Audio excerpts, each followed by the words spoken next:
as much of the mad and macabre as they were to see that day. Became a nightmare. I'm going to do a walkthrough.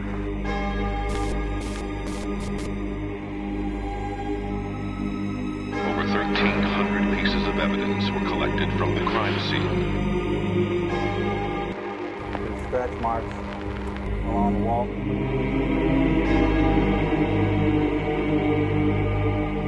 There was no doubt something paranormal was going on. And for that exact reason, I'll continue my research to drive away the darkness. Happy 2016! Welcome back to ASEP Radio. My name is Ben Robison. And I'm Nicole Katsanes.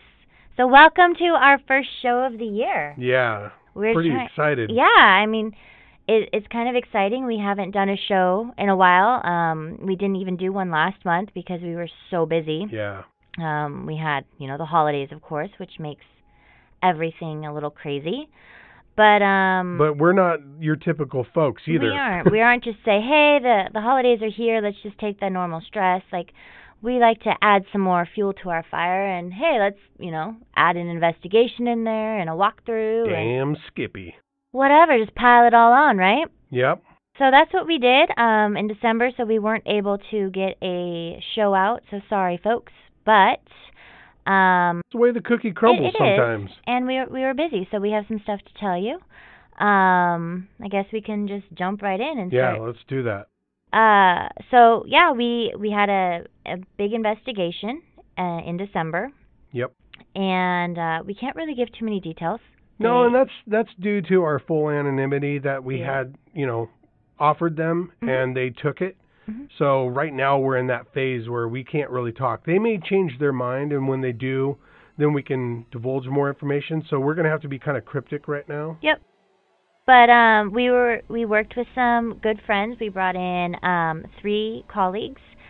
We worked with Michael White from PRI, which is Paranormal Research and Investigations. Yep. Dama Stearns from PPRT, Portland Paranormal Research Team. Dama! And Scott Posh, who's your buddy. He used to be in Port with you. Yeah. And he now is the co-owner of Skid Inc., and they do T-shirts and... Yeah, we had them draft up some shirts for us. Yeah. I don't even know if drafting is the right term, no, but, we created them, and they did the pressing or the printing of them. So if anyone came out to Port Gamble and saw the shirts we were selling...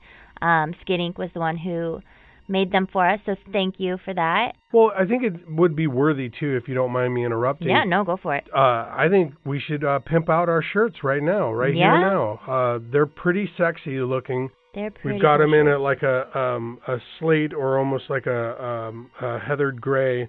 More like a charcoal. Or charcoal, yeah, that's better put. And then a white shirt. But what it says is, I'm a paranormalist. On the shirt. On the front. Yeah. And then on the back is our little ASEP logo. Yeah. It's actually really cool. They did a great job on them. They always do. They're really good quality. I've had them do stuff for years, and their shit is just nice. Yeah, not just the printing itself, but the shirts are nice, too. Yeah, exactly. So we do have those for sale. To even interrupt you, that's our doing. Not that they would have chose shitty No, shirts. That's true. You chose good we shirts. chose so to upgrade job, the quality of it, of the cotton and everything, because we wanted a better wear for, the people that buy the shirts. So because we're really happy with how they turned out. We are. So, as I was saying, if you would like a shirt, let us know. We are happy to ship them to you. We have done that. Yeah. We also will be selling them at conferences we'll be at, which we'll talk about later. But anyways, back to our investigation. Yeah. What we can share is that it was at an old building here in Washington. It was over 100 years old. Yeah, well over 100. Yep. And we found out doing some research and talking to people that there was a body found. Yeah, back in the 70s. Yeah. Yep. Yeah, it was a poor 18-year-old girl. She was a college student and We don't know who killed her. Yep. They don't know where she was killed or what. They don't know, all the specifics. They don't know if she was killed there or if the body was dumped there or if it somehow landed there. They don't really know. They just know that some passerbys happened to find her and put that case kind of to rest, at least as far as her body being found. Yeah. But we did have some interesting findings. Some of the things we were able to explain away. Yep. Some of the things we still haven't been able to. Yeah, we're still in the analysis phase, mm-hmm. which really means I need to get my ass in gear and get some of the videos uploaded for the team to analyze. But mm-hmm.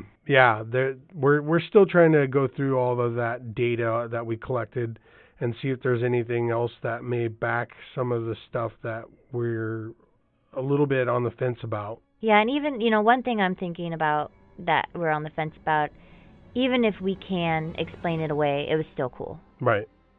So there's that to look forward to once we get that it was a great time, actually. It just was. With our we friends, had a fun colleagues. time. We did. That was probably one of the funnest cases I've done to date. And what was even better yet is, talk about such a well-oiled machine. We hand-plucked out these folks, inviting them. And, Dama's experience, Michael White's experience, Scott, even though he hadn't done it in, a couple years, he still hit the ground running. Mm-hmm. And everybody just pulled their weight, and and everybody just jumped in. We no sooner parked the car and everyone's unpacking and helping set up and troubleshooting off each other. Where's the best vantage point? Yep. What about this? Do you think we could do this? Well, I'm going to go try this and let me know what you think. I loved it. It was amazing, and I loved it. It wasn't stressful at all. I didn't feel like you and I were micromanaging anyone, right, or doing all the work and waiting right. for people to help out. Exactly. I mean, everybody jumped in, set everything up, got command center set up, or base of operations. Yeah. Boo. And it was fun. We had a really good time. Brought food out. Chatted, but we're still professional. We even had, the groundskeeper people come out and check on us and look at what we're doing, and we're able to, kids came out and saw what we were doing. It was cool. So we were able to actually kind of teach while we were investigating, and it was good. It was a very good experience all the way around. So I'm very optimistic that they will update their stance on the anonymity and allow us to be able to share even more information with you folks here shortly. Yep. So let's see what else. We also had a walkthrough in December. So not only did we take on an investigation, we still added another component to our stress level by doing a walkthrough in preparation for another investigation, which is pretty much on its way to getting a date locked in right now. We're still just waiting for paperwork. Yeah. And then a date. But the unfortunate part is it's also a full anonymity. So currently, I can't really divulge any more information like the other case. All we can tell you is that it is a working business. In Oregon this time. And what else about it? There are several personal experiences at this location from a couple different businesses within the area. So it'll be interesting to see it'll be interesting to do the research phase first to see what was there. Yeah. To see why they're all kind of having similar experiences. But then there's just been enough stuff that's taken place that has really given the main point of contact that we're working with, that individual really feels like there's probably something supernatural, although he probably would enjoy us explaining everything away. Yes, he would like us to explain it away, but he's also open to the possibility of not being able to. It was really nice, though, just doing the walkthrough and the detail he was able to give us and taking us through every room and, okay, here's where this would happen and here's where this. And so that was neat. It's helpful. It was very really helpful. It really makes yours and my job so much more easier when we can get that level of detail. And I'm excited because with this case, once we get rolling on it, we've invited another team to join us on this one. Yep. And their name is Gila Paranormal. I believe that's exactly how you pronounce it. I don't know if it's Hella. I don't Hella think it Paranormal. Is. Hella Paranormal. No, but Gila Paranormal is going to be the ladies that are going to join us on this investigation. We've been wanting to do this, where we branch out and we bring in colleagues and work with all sorts of different groups. Not only is it a benefit to us because we can bring in other people that do this, but it also helps us see different aspects and mindsets and approaches to investigations. And I think that's really critical nowadays when, everybody seems to be trying to follow the almost the model set forth by like shows like Ghost Hunters or, Ghost Adventures and things like that. Everybody's modeled themselves after that. And so these groups tend to operate a little bit more on a more creative level where they're setting their own path forward, Well, it's nice because when you work with other teams, you're learning so much more. Yeah. You're seeing things from an outside perspective that you wouldn't have necessarily seen working with the same people over and over and knowing how they think or how they would approach something. So it's nice to have that learning still happening, and it's also nice to be like, oh, well, that's nice, but here's how we do it, and to be able to to give our side to it kind of too, like we're learning, but we're also teaching at the same time, and it's a nice melting pot, It is, and we're also, broadening our circle of family, I would say, our paranormal family. Working with people is the best way to kind of make those close connections. Well put. So that was our busy December. It was very, along very with busy. Holidays and everything. And then, boom, the New Year hits. And you'd think, things would slow down. But no, right after the New Year's, what happens? Somebody turned 40. Yes, I'm old now. You are old now, hun. Yeah, the whole 40 thing, I think it's more of a mindset. It's, this, you're psyching yourself out. You're like, oh my God, I'm turning 40. And really what it boils down to is, it's about taking care of myself. And that's what I've kind of set forward for 2016, is to take better care of myself and not feel like I'm 40 or that mindset to, take over. And you're like, oh God, I'm in my 40s. Yeah, I get it. Well, I just want to let you know you don't look a day over 39. Oh, you're so sweet. I'm just kidding. You don't look anywhere near 40. Well, thank you. You're welcome. So, yeah, you just had your birthday. Yep. And we have a big birthday trip planned, which I'm very excited about. Very excited. I mean, beyond. I think the lead up. Now watch, it's going to be the most... it's going to be so boring. Everybody's going to be sitting around twiddling thumbs. Well, all I have to say is do not get sick before this trip, Yeah. because you were sick last time That's true. we went, and Deathly ill. I don't want that for you. Me neither. So please just start taking your vitamin C and echinacea and drink some green tea. Right. Take care of Stay yourself. in my bubble. Yeah, stay in your bubble. Do not get sick. Don't lick anything weird. I don't want you getting... When do I lick things? You smell things, so I don't know. Yeah, smelling things. But I don't go around just licking the wall or shoes or... Yes, just don't start that habit. All right. So coming up in April 1st through 3rd is the OGC, the Oregon Ghost Conference. I'm very, very excited for this. Excited about this too. They've moved it this year. It was in Oregon City. It had been there all along. It finally outgrew 2 different locations. They started off... That's awesome. Yeah. They started off at one location and it, housed it fairly well for the first 3 years, maybe even 4 years. And then this last year, it was 4 years that they were in Oregon City, but they had to move from one location to an old high school location, which, apparently worked for accommodating them at the size that they were at, but they knew that they were growing again and that it would be just getting bigger and bigger and bigger. So they finally decided on a location, and I think it was an epically chosen location.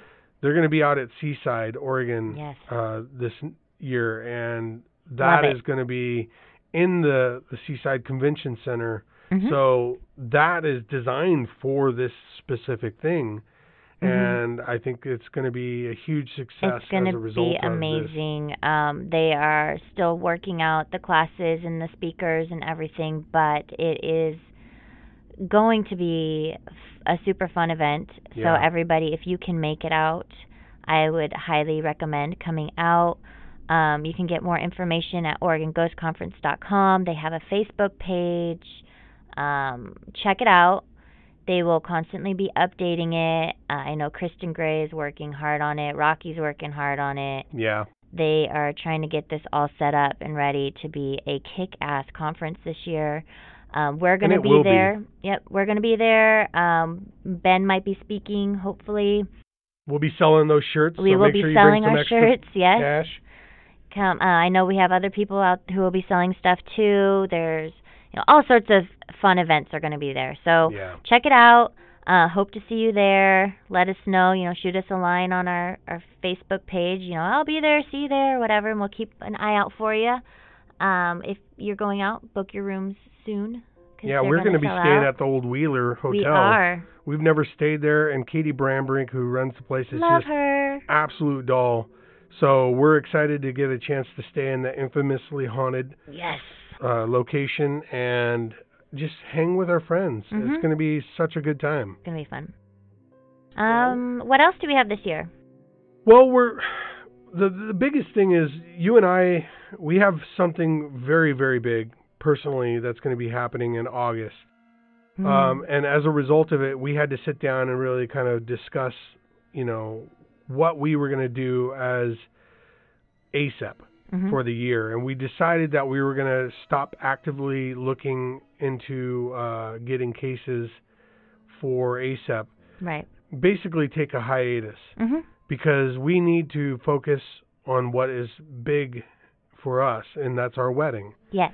So we've got a lot of wedding planning to do and a lot of things to take care of in the interim. So we decided that was the best course of action for us. Yep, and it's not to say that we won't be doing, anything if something big comes up or we're needed to help on a case or whatever. Like if we will be there still. We just will not be seeking it out. A soft hiatus where we're just kind of, we're not trying to do like we did in December. No. We're not actively seeking it, but if it finds us and it needs to be taken care of, we will take care of it. Exactly. But we need to focus, as you said, on our health and on our wedding, because that is a huge endeavor. Yes. And, making 2016 a really good year, and then once all that works itself out and we can mellow out, then we can start jumping back in and actively trying to help as many people as we can. Exactly, yeah. So, with that being said, let's talk about tonight's guest.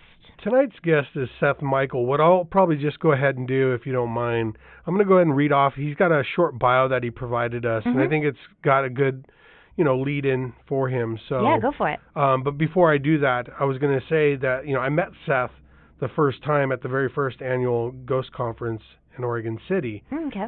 So I've known him for several years. Haven't really, got an opportunity to work with him yet, and hopefully that'll change in the next year or so. But he's so well known, so well liked, and when we've had the pleasure of watching him speak on stage, and he is just a kick in the pants. Great. He's just a funny guy, a very down to earth person, very personable. We had him even on ASEP Radio last year at the end for our Ghost Stories Part 2, and he told his stories as well, some of his ghost stories. So, but yeah, to kind of give a lead in on him, Seth is a natural-born psychic medium with over 25 years of experience in giving readings and connecting people with loved ones.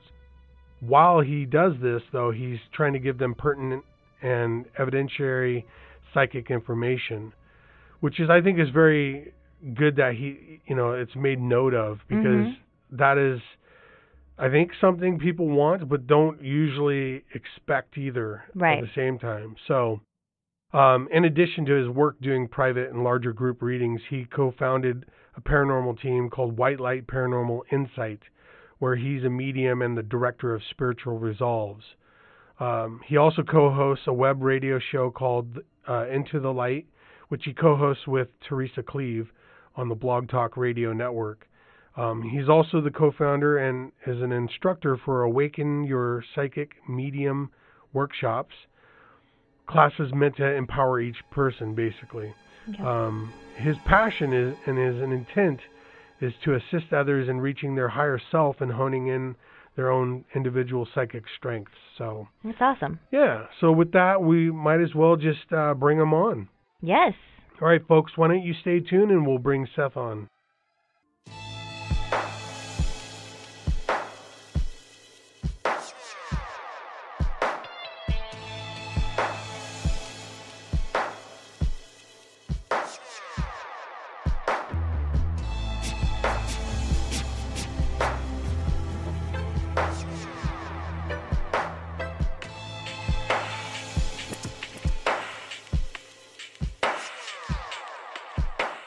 Welcome back to ASEP Radio. This is Ben Robison. And this is Nicole Katsanes. So tonight we have with us Mr. Seth Michael. Yay. And he's a good friend of ours as well as a colleague in this field. Mm-hmm. So welcome to the show, Seth. Thank you very, very much for inviting me. You bet. This is going to be awesome. I know, we're excited. We've been sitting here rubbing our hands together all day saying, what kind of stuff can we get into with Seth? Oh boy. What am I in for? So how you doing? I'm doing great. Ready to roll. Been excited to be on here with you guys. Good. Did you Congratulations about your marriage. Thank you. Yeah, we were just talking about that in the intro, talking about how we're going to kind of take a little bit of a hiatus as far as just actively searching out cases for the year so we could focus on, you know, getting wedding stuff prepared and all that. So that makes sense. Got to do what's right, you know. Yeah. So did you survive the holidays? I mean, you're obviously alive and still kicking, but yeah, and better yet, I survived another gallery reading. We had about 80 people. Yeah, wow. Yeah, and I tell you, it was rough for me this time the day after because there was something that went on that it's called secondary trauma, where there's something that you experience and then it hits you with an experience that you had. Oh, wow. Tell us about it. What happened? Well, it was I was fine during it and after. It was the next day, but it was, see if I could do this. Okay. There was a German Shepherd that came through, and he was looking the opposite direction than the person, so I thought the person was on the right side of the stage.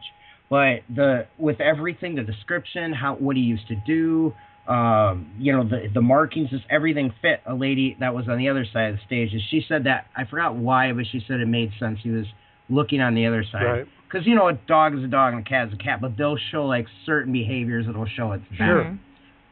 So, this never happened before, but he showed me him dead. He showed me him limp. Whoa. Oh, wow. And somebody's arms. So there were two reasons I believe that happened. One is they're smart. It has to do, I believe, because that was the last image she saw, right. And he didn't want her to have that in her head anymore. Oh. So it's like, address this with her, please. Sure. You know, focus on the memories when I was alive, and it was really hard because for her it was so fast. He didn't let on that he had cancer. Yeah. So when she finally found out, it was just really, really fast. Yeah. And she was really confused by that. Like, if she would have known, what could she maybe she could have saved him. So, of course, there's guilt with that, which is a lot around pet parents.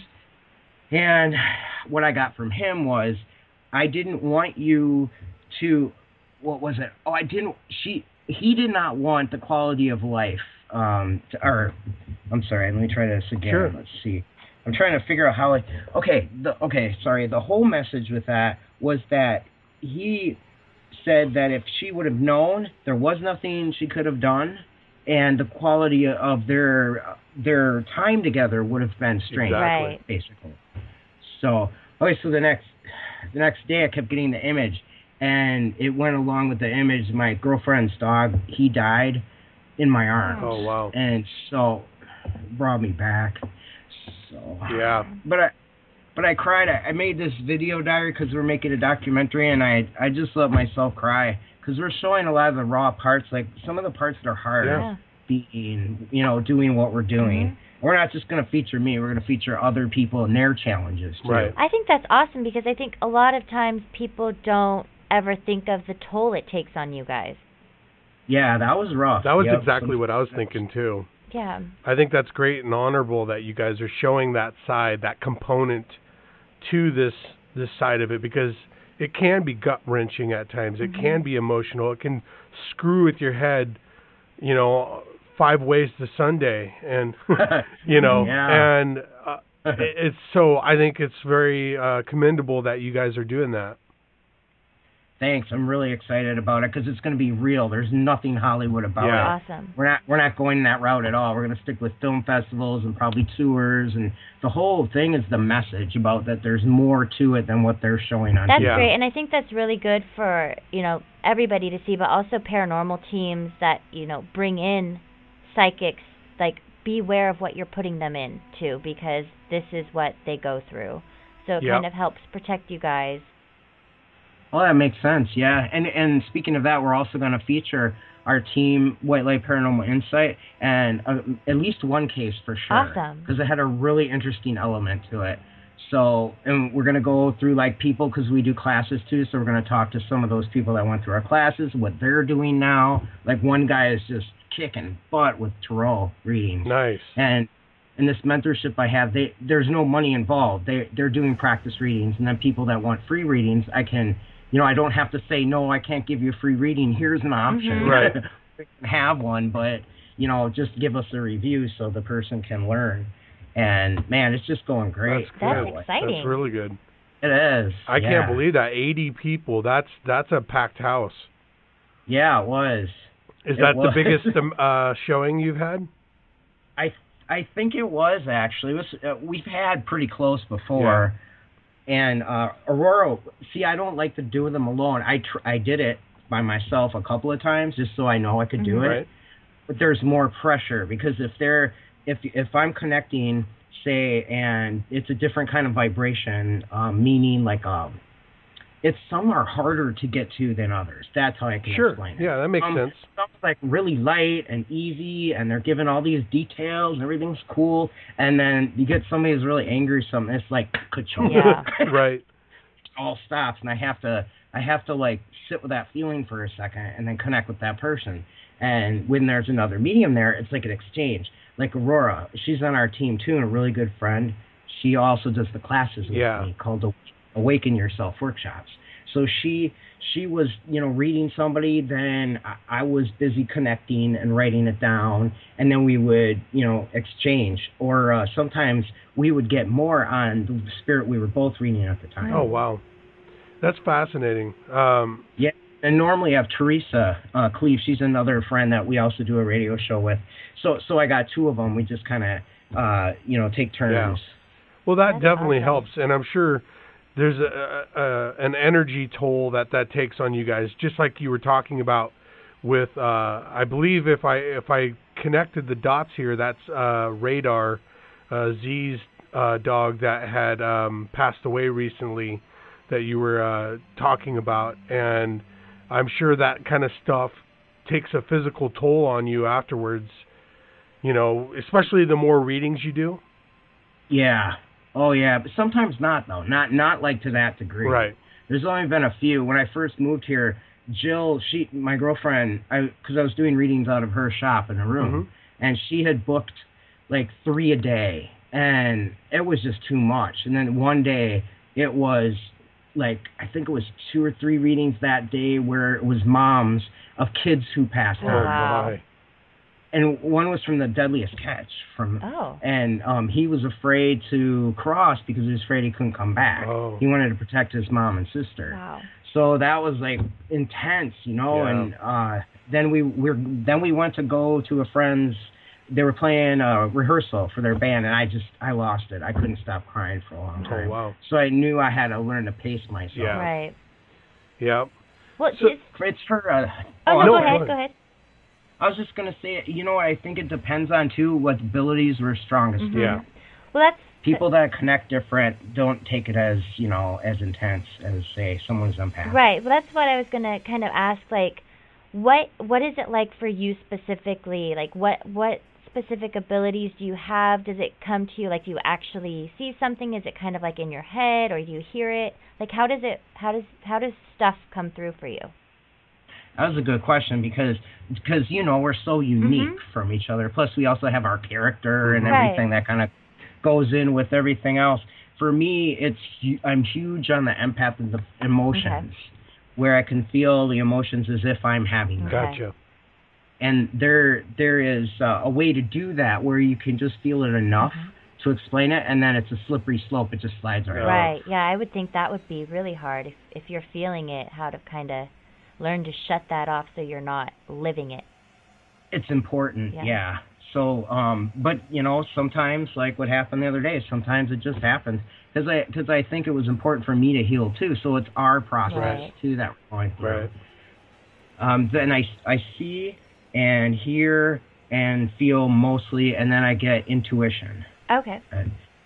We teach the 4 basic clairs, and that's what helped me the most, is learning that kind of separate so that I can play off of them. Like if I'm feeling an emotion and I'm seeing something and hearing something, almost like let's say they're showing me a really scary image and I'm hearing growling, but I'll feel like this is human pretending to be something else. Right. So it like, and then my intuition would go with that too. Now, so I like to use all of them. Now, for our listeners' benefit, Seth, would you mind breaking down real quick those 4 clairs? Oh, sure. Now, I believe we all have the ability to connect. Right. And the degree, I think it depends on purpose. I believe in like soul purpose. So we're here, and because it's interesting, some people are just so natural at certain things, and then other things, I think it has a lot to do with background. And anyway, the 4 clairs are seeing. Most people know the clairvoyancy, the supposedly a third eye and a forehead. Usually, it'll be in the mind's eye. Like imagine your kitchen. Okay. In your head, see that? It's like that. Okay. But the difference between the imagination and the actual ability is imagination, you're creating it, and the ability, you're just watching Oh, okay. So you can actually start with it, like see your kitchen, and then you just watch it to see what else is going on. Like, did a cat just walk through or whatever? Okay. The hearing that's the most rare, it seems, well, the people I've worked with, and some get it really, it's difficult for them because it's a voice. Right. I'm hearing a voice. I've gone crazy. Yeah, the voice is in my head. That's the number. That's the number one question they ask. Am I going crazy? Well, normally that means no if you're asking. Right. But it usually for some people it comes for the right above your ear, in the psychic access point, or some people get it like in a different place, of course. But for me, all my stuff is on the right side. Some people get it on the left side. Okay. So it's about just playing around with it and knowing what your strongest. And which one is that one called? It's clairaudience. Clairaudiency. Okay. Yeah. And then the other 2 common ones, most I found, this is just, based on everything that my experience, I always make sure to say that too. Everything I say is based on my truth and experience. Sure.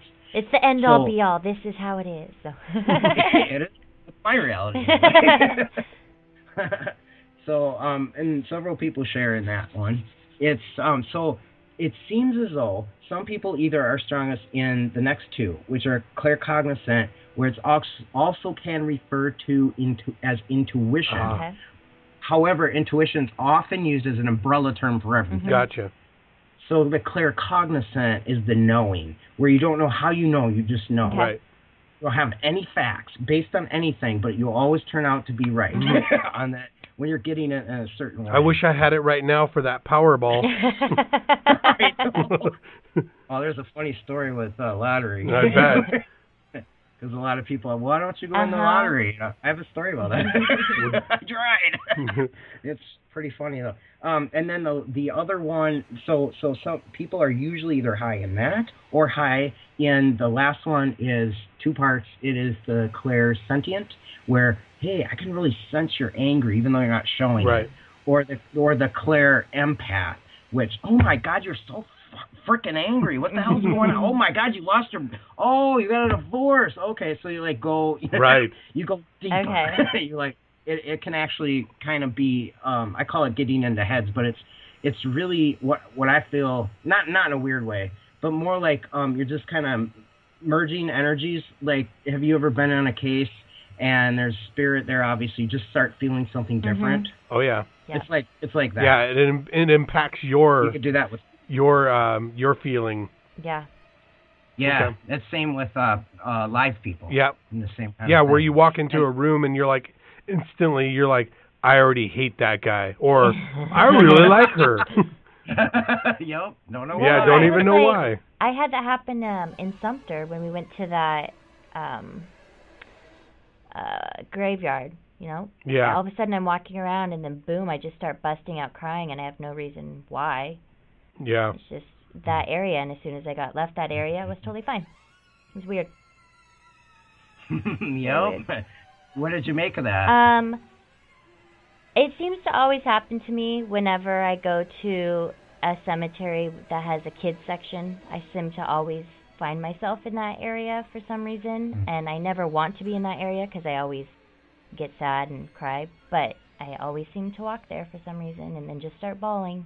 It's bizarre. But yeah, Sumter was crazy.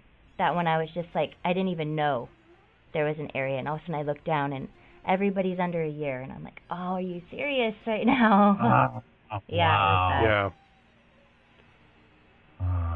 So you're pretty much on the clairsentient empath kind of range too, it sounds. I don't know what I am. I just kind of, I don't claim anything. I'm just kind of me. But I didn't either for a long time, like years and years. I never called myself a psychic medium. It just felt like it was a purpose. It kept just falling into that. So then I just, okay, I'll just call myself that. So because that's what I do. Right. Then people know what I mean. So Seth, tell us a little bit about White Light Paranormal Insight. You know, like the mission of the group, why it was founded, and you know what your approach is with your cases. Okay, great. So my girlfriend and I founded it. It was right after some, I believe, if there's such thing as demonic, that was it at her house.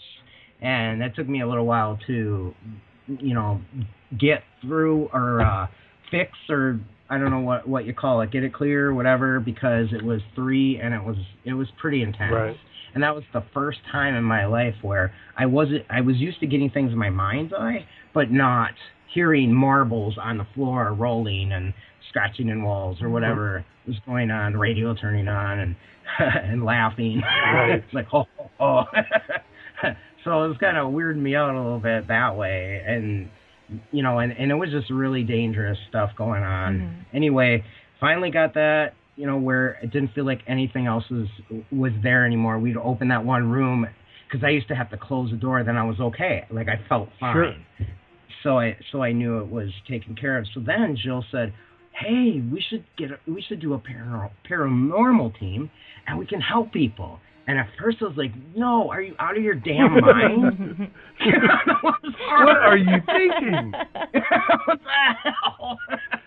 And all the while, too, spirits would come in the house. Like there was one, she would grab her notebook because there was one we believe was an accident not too far from there on a stretch of a certain highway. And we didn't find proof of it yet, but, for example, that one was a kid, and she said she was listening to a radio.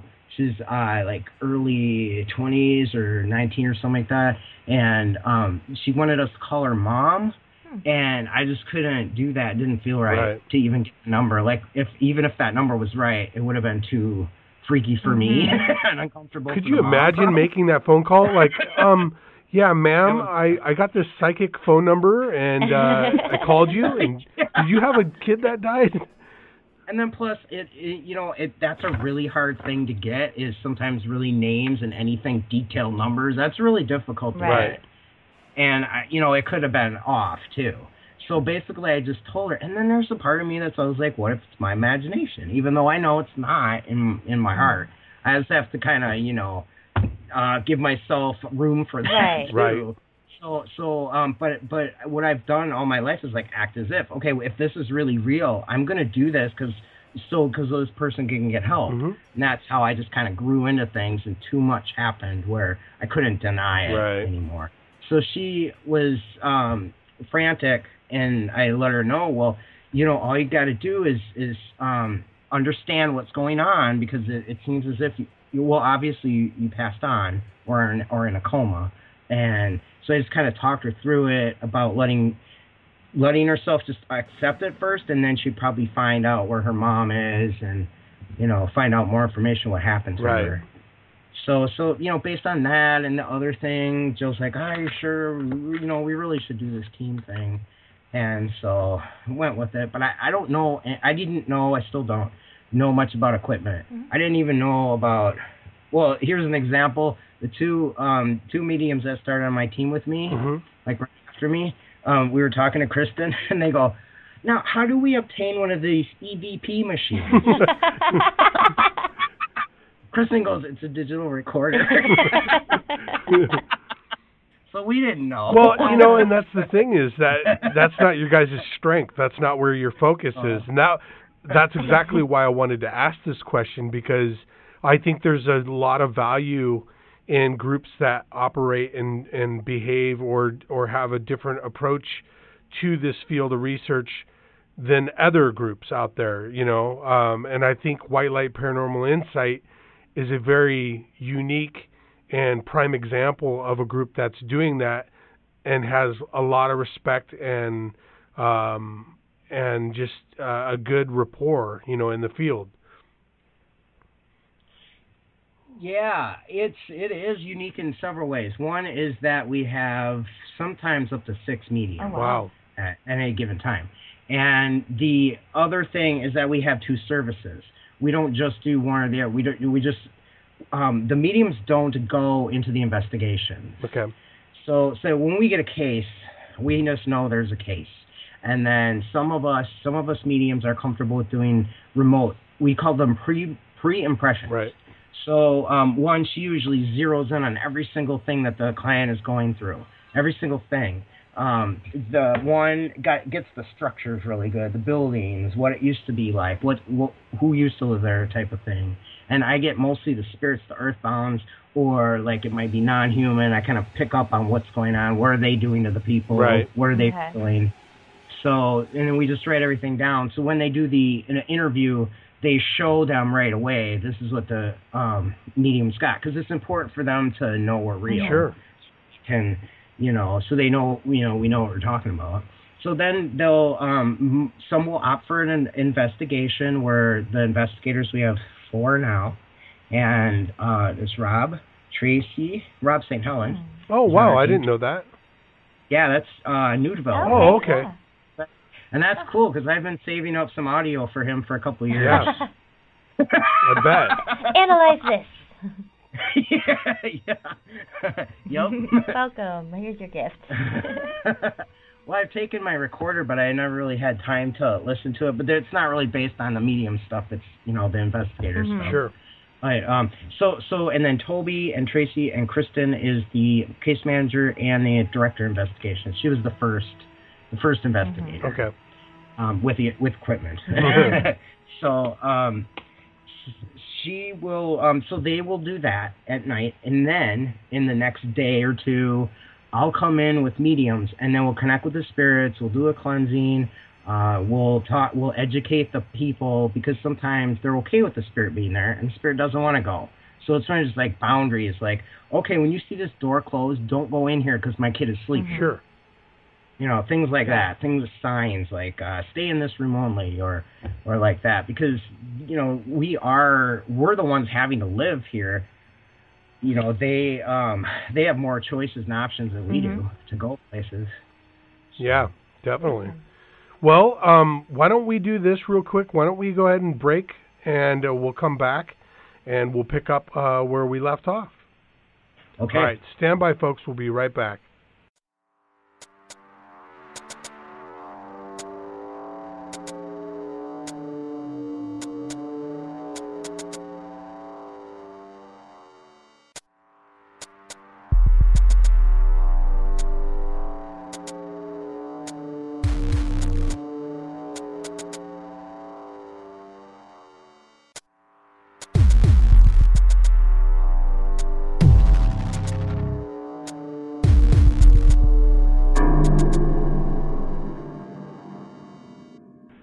All right, welcome back to ASEP Radio. This is Ben Robison. This is Nicole Katsanes.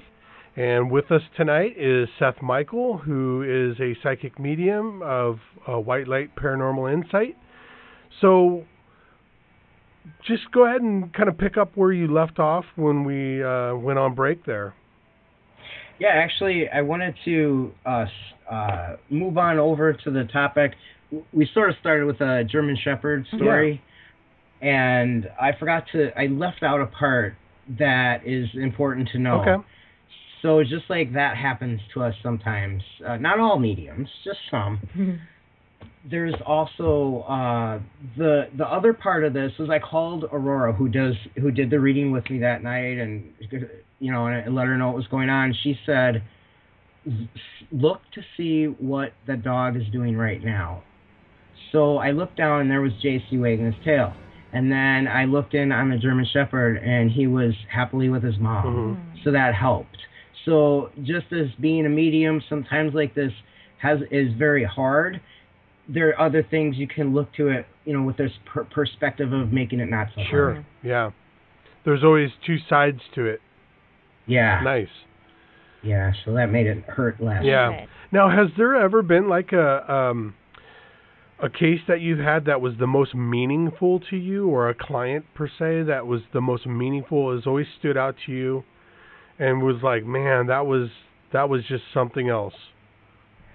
There's so many. There's anywhere from an autistic boy that turned out to be a man.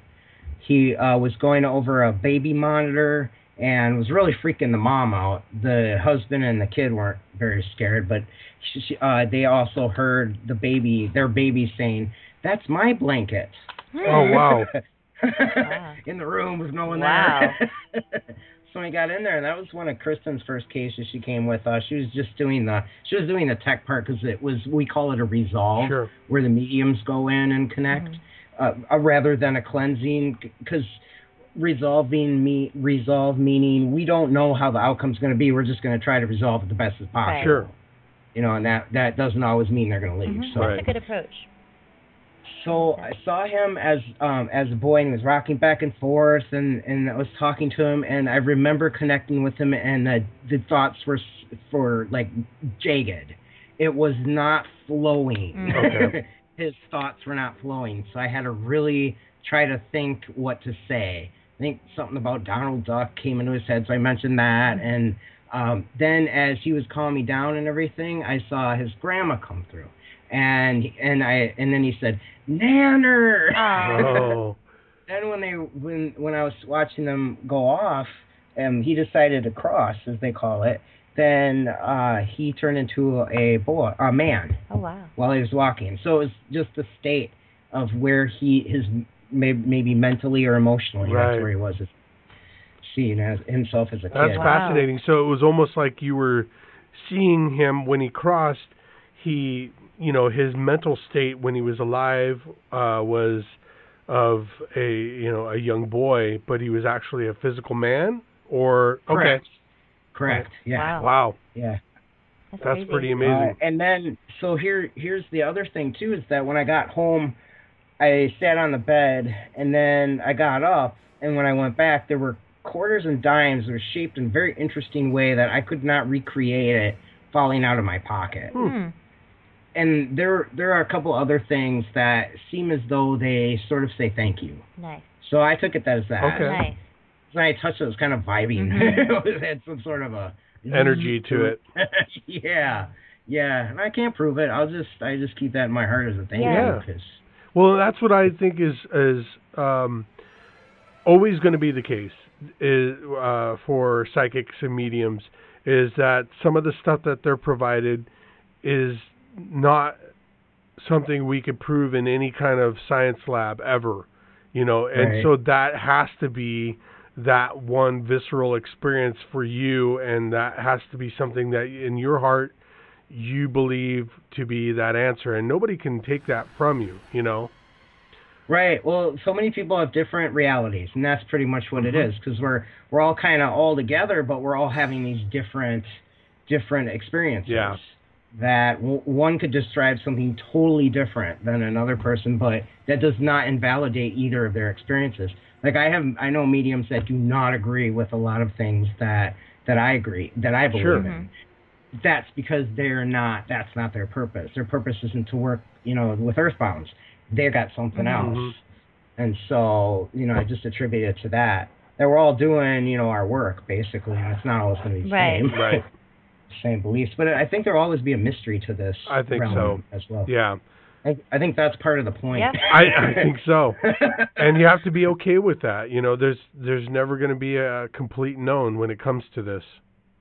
Well, I want to ask you a question, Sure. because you strike me more on the lines of, well, obviously, more of the equipment and evidence-based. Could you tell me, has any of your views changed while doing this work? Oh, absolutely, without a doubt. I've done my, I've never prided myself on being somebody who was sensitive of sorts or had a gift of any kind. I believe, just like you do, we all have them. I just haven't ever developed them and worked on them to that degree. I've taken some classes in the past, and I find them fascinating. Matter of fact, one of my favorite ones was with you. We were at the Klondike, and those were all game changers for me. Those moments where I was focused on that one closet up on that upper floor, and you walked into the room, I think it was, and you were like, "Are you getting something from that closet as well?" And I had just been in there silent, and I was like, "Yeah," and so it was, just these different experiences all come together that have helped me open my mind and be a little bit more aware that these elements are there, always working in the background.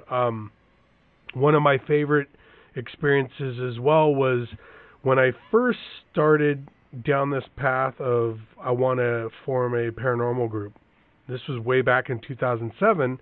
I decided that I was going to do it, and I had a co-founder, and we were working on all the ins and outs and all the paperwork and all the stuff. We wanted to legitimize it as much as we could. Now, I was living in Central Oregon at the time, and my family and I went to a restaurant, and my son needed to use the restroom, and so we decided to go ahead. And this is like a roadhouse diner kind of setup, and the kind of place where you throw your peanut shells on the floor, that kind of place. Mm-hmm.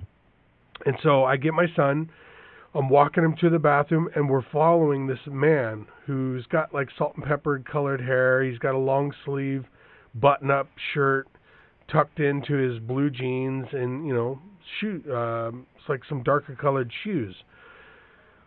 We're following this guy, and I'm like, I've never been to the bathroom, so I'm sure he's going towards it, and we're right behind him, and he takes a right and goes around the corner, and as we come around that corner, we see him walking into the men's bathroom, and I'm like, oh, okay, there's the men's bathroom. So as we walk into the men's bathroom, I was thinking it was going to be one of those multi-stall bathrooms, several stalls for more than one person to use. As we go in there, it's a completely just a one-stall bathroom with no exit door or nothing, and that guy was nowhere to be found. Oh, wow. And so this happened in broad daylight. And you saw him just like tangible? Yep, exactly. Wow. And so that was, and I remember my son looking at me like, Dad, where did that man go? And I'm thinking to myself, holy shit, what just happened? Like, where did that dude go? And how old was he? I want to say he was about 7 years old at that time. 7, yeah. So he's old enough to kind of get the concept a bit, but, you know, he still was young enough where he was like, huh? So, wow. Yeah, I would definitely say without a doubt, my views have changed in this field. Do you remember we were at the antique store? Oh yeah. And you were talking. Who were you trying to get information from? You had your EVP machine, right? And you were my fandangled device. And you were talking to a male spirit. Yeah, I believe it was supposed to be somebody that was in that tunnel. I think there was supposed to be a tunnel that went between the buildings. And I think that's, if I remember right. That makes sense. And while you were talking to him, I noticed the spirits were just kind of like, who's he talking to?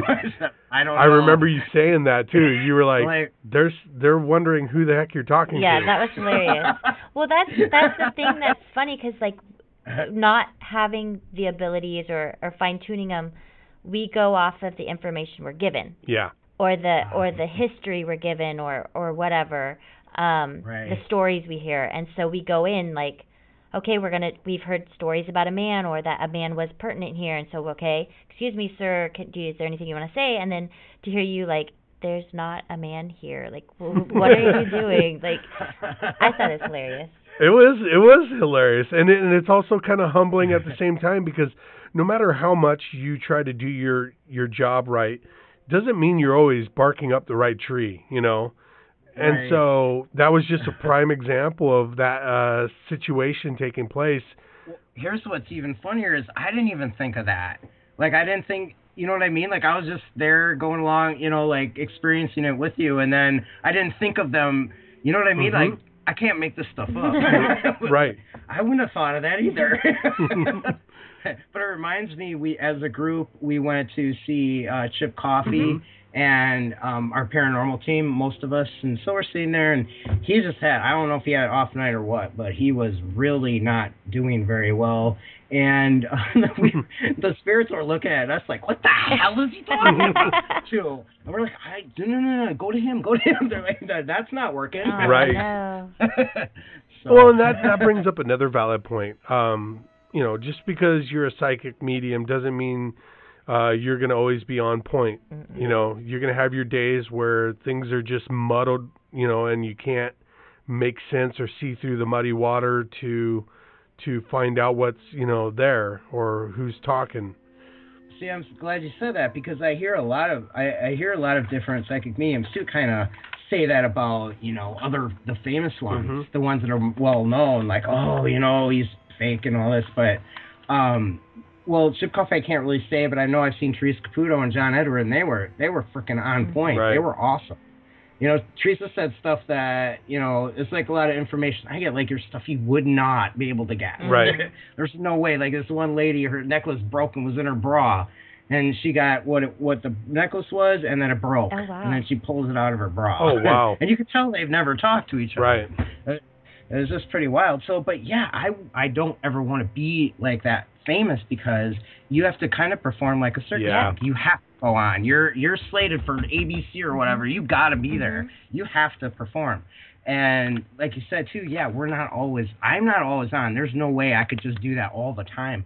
I purposely split up like gallery readings, you know, and I don't work that whole week when I do one.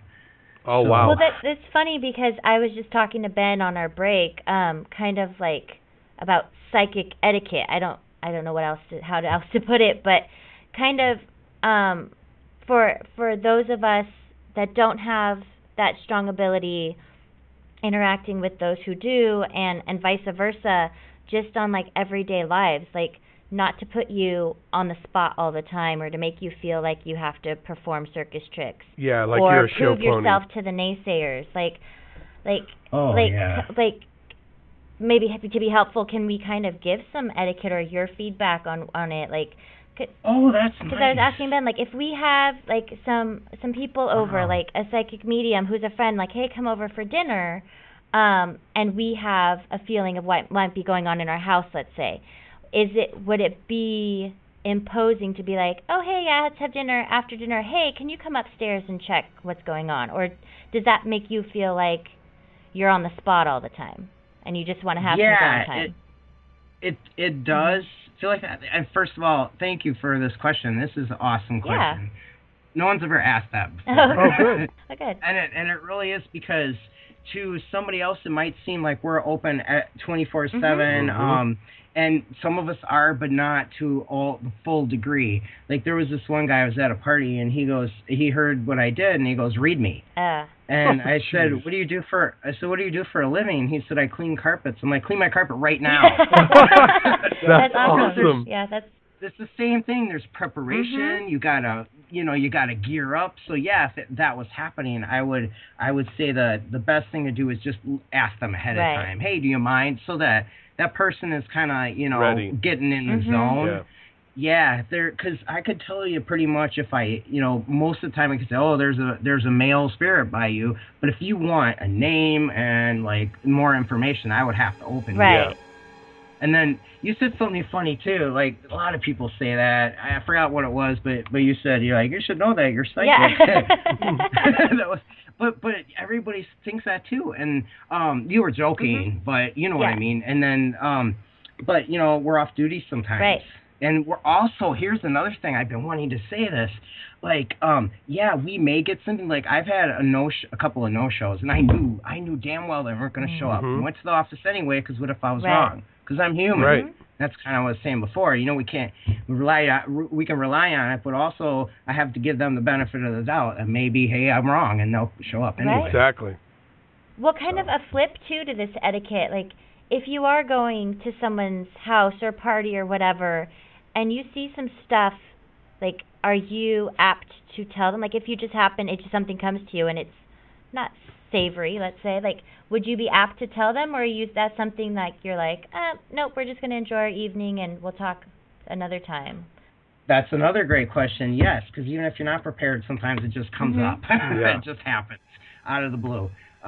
So there have been, let's see, not that I can remember negative things. There was an earthbound father of somebody. He kept coming over to me at a party, and he was doing something weird with his finger. And then he was playing with another finger. So one finger was bent on one hand, and on the other hand he was doing something with his the finger next to the pinky. So and I kept and he wanted me to talk to his son that was there, and it showed me who he was. And then I asked myself 3 times, is this in the highest, greatest good to tell this guy this? Because what if they don't want to know? Right.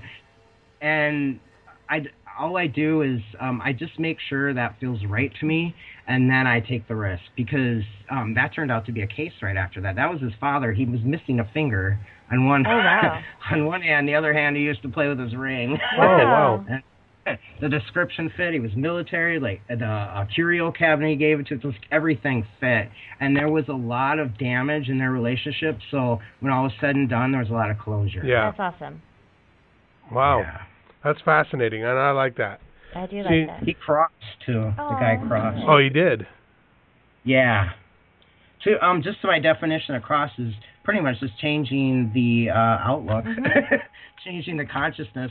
If somebody's really, really, having a hard time or depressed, say, or really sad about a circumstance, and then you get another spirit that really much, pretty much let go of that. Right. There's a total different feel of spirits, and that's what I'm talking about. You're just saying, oh, forget this, or like putting peace to your human brain. Right. That's what I feel it is. That's like a crossing, which actually is like, seems to be like then a change of consciousness, that it actually becomes a place. Yeah, that's awesome. Definitely. For some people. Oh, I got to tell you too, because this is like, there's no every time and always, because you guys talk to a lot of different psychic mediums. Yeah. And I noticed that. And then I've also noticed the way to get a handle on that realm is know that I know I'm never going to get a handle on that realm, not being human. But then it leaves us open for possibilities, and we have no limitations. So we can just keep on learning and growing. Otherwise, it's blocked. Yeah. It's limited. Oh, no, only this can be this. Right. And that's always a red flag to me when you hear people act like that or their stance is like this. Like, no, it's this way, and that's how it works. It's like, Well, I know somebody said it on a panel at Port Gamble. He said, one of the mediums said that he doesn't use fire as protection, which is interesting because that's what my guides taught me, but it's the intent, because he had said, I didn't say anything to this because I didn't think of it to say it at the time. We were on a panel, it was just kind of weird to say that, but I mean, for me to jump in there wasn't wrong. Yeah. It wouldn't have been like that. It was like from my experience kind of thing, like, yeah, that's that person's experience, but for me it's intent. Because his thinking was it would do damage. Yeah, it could if that's your intent. But to me, my guys taught me that because I can be attacked pretty easily being an empath. So I got to really watch that. So if I'm feeling they're merging with my energy and they're just not stopping, I do that imagery and it just shows them my boundary. Yeah. It just shows them where my field stops. Right. It's kind of like back off, because they don't know they're doing it. It's more just like a visual for them, but it doesn't hurt them. Fire on that side doesn't hurt them because it's different than fire on this side. It's more symbolic. Yeah.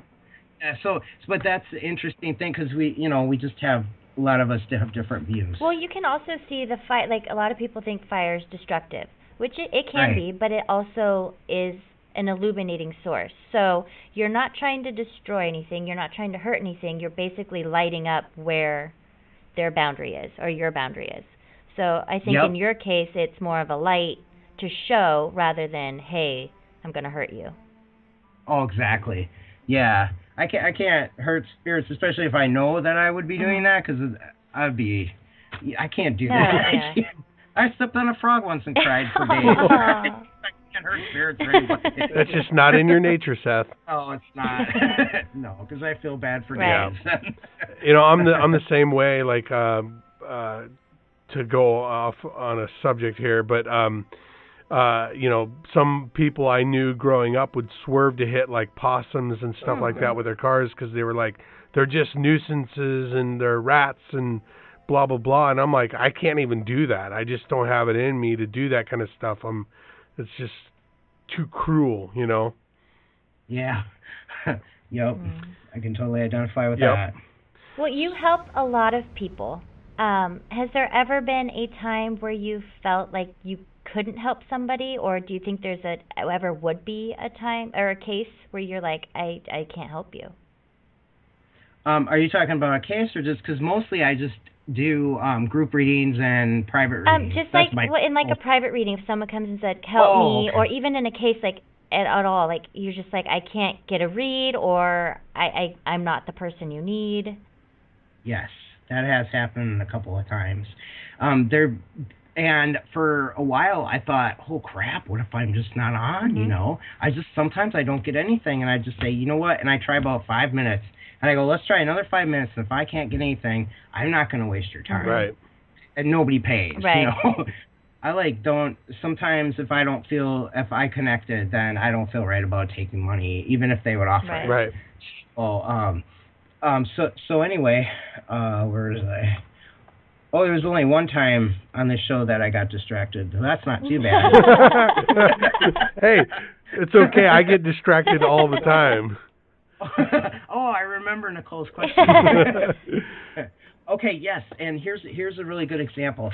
When I started doing the mentorship program, and I would get a couple of people that I could not read, and especially like they want to hear from one certain spirit. Everything else I give them, they go, nope, because they're thinking of that one spirit. They're not thinking of Great Aunt Irma from generations ago.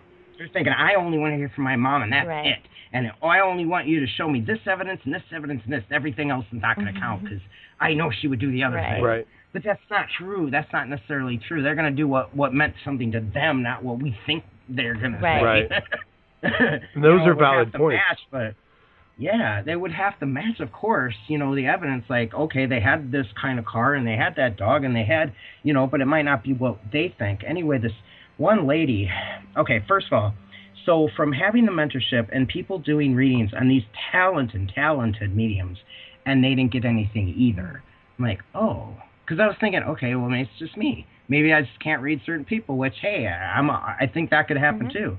But then I started understanding something too, where this one lady came in.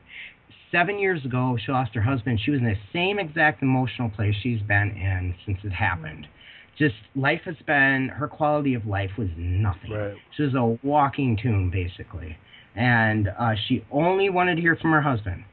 So, and I just was, everything I was getting wasn't making sense to her for him. And then I was just ready to give it up, you know, and say, hey. But what I was feeling was like, it's her. Like there was a block. There was something in her she didn't want to look at. And that's what I kept being drawn back into her, but she didn't want that. She's like, no, we want to talk about my husband. Then I saw a dog. And it was this little mop of a dog. And I go, hey. And I told her about the dog. And she goes, yeah, I lost one 2 months ago. And that you know, sounded like the description. I said, do you have a picture? She goes, yeah, I can pull it up on my phone. I said, oh, okay, you do that, and I'll pull it what I see in Google Images, and we'll show each other at the same time. Oh, good thinking. So, I love Google Images. Yes, good thinking. Because I could just pull it up like, it's this clock. That's awesome. Yes. The reactions are awesome, too. So we showed each other, and it was the exact same dog, except mine had a pink ribbon on it. Oh, wow. Exact same. And she was still blocked. And I go, but look, I got your dog, I got all this stuff. I don't think it's me. I think it's, you know, you're just not willing to look at what's really happening here. I don't think she wanted to hear that.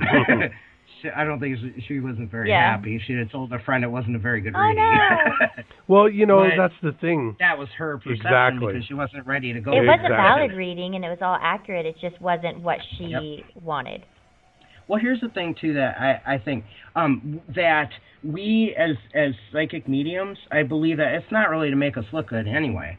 So I already know this from years of doing this. Like, if it doesn't make sense, it most likely will later. I've heard from people, like, years before saying, I talked to my Uncle Martin, and he told me that is true, but stuff they didn't know. Right. Or that it's going to happen in the future. Or it's like a huge picture. So, but when that happens, of course it makes me look like, oh, I wonder where he is getting that from. But when it happens with them, they reconnect with that spirit on their own. That's awesome. Oh, wow. Because that comes in. And, like, that's powerful. Hey, that's worth it to me. Yeah, definitely. You know, because that's what this is about. This is about love and connectivity, I think. Yeah. I agree. I would definitely agree. Yeah. Well, so it's pretty cool. Yeah. We're kind of running towards the end of the show now. And it's crazy because I feel like we just get going on talking and I'm looking at the clock and I'm like, wow, that's just flown by. I could sit here and chat with you for hours on end. That would be cool. But you know, we wanted to definitely thank you very much for taking time out of your night and sitting down with us and chatting with us about, you know, these particular topics. I hope it was a good time for you as well. Absolutely. Yeah, you guys are. I'm very comfortable with you guys. Good. We'll have you back on the show too. We also want to give you the ability to plug your stuff. Yep, that's what I was just about to segue into. Sorry. Oh, excellent. Yeah, because we could really use help with our documentary. Yeah. This is from Vision 8 Studio. It's a guy named Tristan Luciati. I think he's Polish. It's a joke. I was sitting here thinking, wait, how does I'm he know Polish, that? so the Polak in me was like, what? I was confused. Yeah. It's a joke. It's so Italian. Anyway, I met him through the theater where I did the gallery readings. And maybe sometime I come on the show, I could tell you how I got the theater to do the gallery readings. Yeah, definitely. It was from another reading that I got that actually helped them get the theater. Okay. We got one grandpa that I connected with. It was pretty awesome. So anyway, he's from there. He's on the board of directors. And plus, he has a Vision 8 studio. He went to film school. He just needs some more equipment to make this really, really, really good quality. And so we have a donation site on Kickstarter. Oh, wow. if we don't get a certain amount by, 34 days, then we don't get any of the money. Sure. Yeah. We could really use the help. We're up to 150, and we just started today, which is really good. And then we need 2,000 altogether for the equipment. Okay.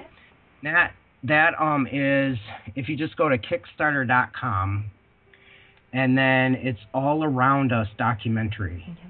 Another way to find that site is through a website, allaroundusfilm.weebly, weebly.com. Okay. And Facebook, All Around Us documentary. I can't Documentary. Yes, that's the one. That's the word. Words are hard. Yes. There are. So I'm on Facebook too, Seth Michael, Psychic Advisor, Spiritual, Psychic Medium, Spiritual Advisor. And also have a website, SethMichael.wix.com. Excellent. So, well, again, thank you very much for sitting down with us. White Light Paranormal Insight also has a website, and you can reach us on Facebook as well. Kristen does the page, and she does an amazing job. And do you have the page information by chance? Just White Light Paranormal Insight on Facebook. Okay. And do you have any readings coming up? Yeah, and thanks for asking. On the next one at the Gallery Twilight Theater, and in St. John, North Portland, is March 19th on a Saturday at 7 o'clock. Okay. Awesome. And my guest medium will be Aurora again. Okay. Good. Sounds good. Awesome. Well, thank you very much, Seth, and we'll be in touch soon. Sounds awesome. Thank you guys very, very much. I had a wonderful time. You bet. Have a great night. You too. Right, bye. Wow, that was a lot of fun chatting with Seth. It was. I'm so glad we had him on the show. Ever since I saw him speak at Port Gamble, I was like, we have to have him on the show. I enjoyed his talk so much. He's just so funny, so personable. He is, and he makes me laugh, but he also gives information in a way that it makes sense, and it's easy, and it just comes through so nice. And yeah, he can get a little discombobulated and all over, but I think that's part of his charm. And I just kind of picture him as like this funnel. He has all this information. He's trying to get it through this little hole, and it just comes spilling out sometimes. And I love it. I think he's wonderful. He's a great guy. Like you said, very informative. I walk away learning something every time when he speaks, and so tonight was no exception. Yeah. So that was really great to be able to do that. And I just liked how organic the conversation was with him. That's a big thing for me, as you know. Yeah. I like having that fluidness and just we structure our conversation with our guests, but at the same time, it's got to be natural, right. And that was evident with him. So, yeah, what a great time chatting with him. And yes. We'll have to have him and Jill over sometime soon and definitely chat with him more and eat some good food. Yes. They're good people. And, I just want to reiterate what he was saying. If you have the time and the means, please check out their Kickstarter and help them out if you can. Go to Kickstarter.com and search for All Around Us Film, or you can go to Facebook, All Around Us Documentary, and throw them some love. Yeah, definitely cash worthy. Their way if you can, whatever. They're good people, solid group. So definitely, if you can help them out. Good cause all the way around. Definitely. Cool. But while we're also giving shout-outs, we need to give a shout-out to Mike Smith at InfoSub. He is gracious enough to put us out there for the world to hear. So thank you, Mike. Thank you, Mike. He is at infosub.listen2myradio.com, and the 2 is the number 2, not T-O, the actual number. So Thank you, Mike. You demand, Mike. Yes. Thanks a lot. We always appreciate everything you do for us. Yes, and we appreciate all our listeners. Thank you for tuning in to our first show of the year. Yeah. Many more to come, so stay tuned. Hopefully we'll be able to share some more of our investigations with you, and just kind of our going-ons and all our exciting guests we might have on, and it's going to be a good year. Yeah, definitely. I would agree.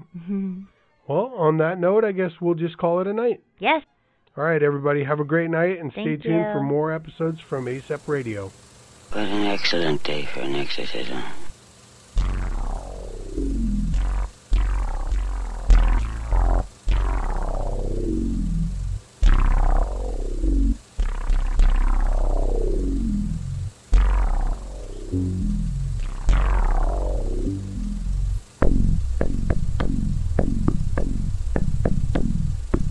There are people who have reported experiencing the same things that we have been experiencing.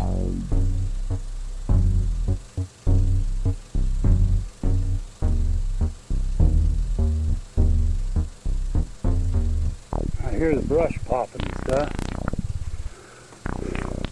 Oh, there he goes. Jesus.